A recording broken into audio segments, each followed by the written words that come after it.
अस्सलाम वालेकुम प्यारे दोस्तों, उम्मीद करता हूँ आप बिल्कुल ठीक ठाक होंगे। एक और नई वीडियो में तमाम को खुशामदीद कहते हैं। आज दिलचस्प टॉपिक लेके आ चुके हैं जिसमें आज हम ऊँट के बारे में गुफ्तगू करेंगे। याद रहे कि ऊँट जो है वो अल्लाह तबारक व ताला की एक बहुत बड़ी नेमत है, लेकिन ऊँट की कुछ ऐसी खुसूसियात है जो शायद ही आपको पहले पता हो। आज मैं अहयाल उलूम एक किताब है बेहतरीन, वहां से मैं आपको कुछ सुनाने वाला हूं कि ऊँट की खुसूसियात क्या है। तो उससे पहले अगर आप पहली मर्तबा तशरीफ लाए तो प्लीज चैनल को सब्सक्राइब करें और बेल आइकन को प्रेस करें ताकि हमारी आने वाली नेक्स्ट वीडियो आपके पास बआसानी पहुंच जाए। तो ऊँट की खुसूसियात ये है कि वो भारी बोझ बिला तकल्लुफ उठा सकता है और बैठ भी सकता है, इसलिए उसे फर्मा बरदारी का ये आलम है। अगर कोई यानी कि ऊँट की फर्मा बरदारी का ये आलम है, अगर कोई चूहा भी उसकी नकेल दबा कर ले जाए तो वो आसानी के साथ चूहे के पीछे भी चलना शुरू कर देता है और इताअत से कभी अपना मुंह नहीं मोड़ता। और इसी तरह उसकी पुश्त पर अगर माँ इंसान उसका सामान, खाने पीने की चीजें, बर्तन, तकिया, कपड़े वगैरह अगर उसके ऊपर रख दी जाए तो ऐसा महसूस होगा कि वो अपने घर में बैठा हुआ है। तो इन तमाम चीजों के बावजूद ऊँट इस मसनूई घर को ले चलता फिरता है। अल्लाह तबारक व ताला ने इसी गराबत की तरफ इशारा किया कि क्या वो ऊँट को नहीं देखते, वो किसी अजीब व गरीब तरीके से पेश किया गया है।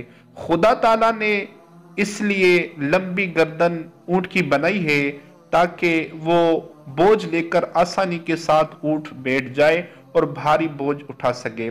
इनके अलावा दानेश्वरों से सवाल किया गया, जहां ऊँट की नस्लें नहीं होती, ऊँट क्या चीज है?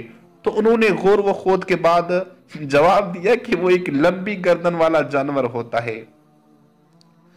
तो इसी तरह अल्लाह ताला ने ऊँट को इस किस्म का इसलिए पैदा किया ताकि पानी की किश्ती की तरह, जैसे पानी की भी किश्ती होती है, इस तरह खुश्की भी की यानी कि जो खुश्की है उसके लिए भी किश्ती तैयार हो जाए। और ऊँट ये भी खुसूसियात है कि वो पानी पर सब्र करने की जबरदस्त कुव्वत रखता है। और जैसी ऊँट यानी कि पानी न मिलने पर सब्र करता है, इस तरह का कोई जानवर सब्र नहीं करता। चुनाचे वो सफर के दौरान 10 दिन तक पानी न मिलने की वजह से सब्र का मुजाहिरा कर सकता है। और इसी तरह ये हर घास फूस जो है खा लेता है जिसको दूसरे जानवर नहीं खाते। बल्कि कुछ रिवायतों में यूं भी मिलता है कि ऊँट जो है अपने पेट का कुछ हिस्सा जो है उसको यूज में नहीं लाता, बल्कि एक हिस्से में रखता है, और अगरचे वो पानी हो एक हिस्से में रखता है, जब भूख ज्यादा होती है फिर उसको उस हिस्से में शामिल करता है।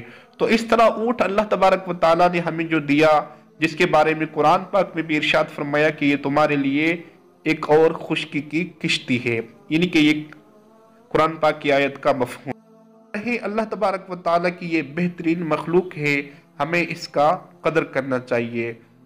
तो इस तरह की प्यारी प्यारी बातें सुनने के लिए हमारे चैनल को सब्सक्राइब करें और बेल आइकन को प्रेस करें ताकि हमारी आने वाली वीडियो आपके पास बआसानी पहुंच जाए। अल्लाह हाफिज़।